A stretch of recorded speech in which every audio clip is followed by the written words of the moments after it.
ગુજરાતમાં ડેસ્ટિનેશન વેડિંગને પ્રોત્સાહન આપવા માટે રાજ્ય સરકારે કમર કસી છે, જેના ભાગરૂપે આ વર્ષે બજેટમાં જાહેર કરવામાં આવેલા વેડ ઇન ગુજરાત અભિયાનની સત્તાવાર શરૂઆત કરી દેવાઈ છે। ત્યારે કેવું છે આ અભિયાન અને કયા સ્થળોનો તેમાં સમાવેશ કરવામાં આવ્યો છે, જોઈએ આ રિપોર્ટમાં।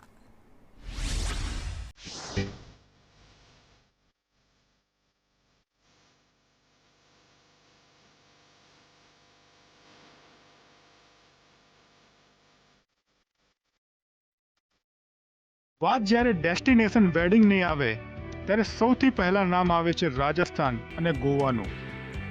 જો કે હવે ગુજરાત પણ ડેસ્ટિનેશન વેડિંગનું હબ બનવાની દિશામાં છે। રાજ્ય સરકારે આ માટે વેડિંગ ડેસ્ટિનેશન અભિયાનનો આરંભ કર્યો છે, જે માટે રાજ્યના 10 સ્થળોની પસંદગી કરવામાં આવી છે। માર્કેટ રિસર્ચ એજન્સીને આ તમામ જગ્યાઓનો સર્વે કરવા પણ જણાવાયું છે। રાજસ્થાનના મોડલના આધારે તૈયાર કરવામાં આવેલા માસ્ટર પ્લાનમાં રણથી લઈને દરિયા સુધીના સ્થળોને વેડિંગ લોકેશન બનાવવાનું આયોજન છે। સરકારનો હેતુ ગુજરાતની પરંપરા, આતિથ્ય અને ઐતિહાસિક ભવ્યતાને વૈશ્વિક સ્તરે મૂકીને પ્રવાસનને વેગ આપવાનો છે। આ માટે પસંદ કરવામાં આવેલા 10 લોકેશન પર નજર કરીએ તો તેમાં પોરબંદરનો માધવપુર બીચ, કચ્છના ધોરડોનું સફેદ રણ, સ્ટેચ્યુ ઓફ યુનિટી, યાત્રાધામ દ્વારકા, જ્યોતિર્લિંગ Somnath, heritage city Vadnagar, Dharoi dam site, Rajpipla palace, શાહી નગરી જામનગર અને પાવાગઢ શક્તિપીઠનો સમાવેશ થાય છે।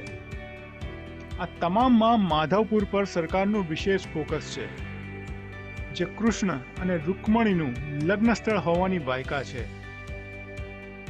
આ તમામ જગ્યાઓને ડેસ્ટિનેશન વેડિંગના હબ બનાવવા માટે સ્થાનિક પ્રોપર્ટી માલિકો સાથે સીધું સંકલન કરવામાં આવશે। પર્યટન વિભાગે દેશભરના વેડિંગ પ્લાનર્સ અને ઇવેન્ટ ઓર્ગેનાઇઝર્સ સુધી પહોંચવાના પ્રયાસ પણ શરૂ કર્યા છે।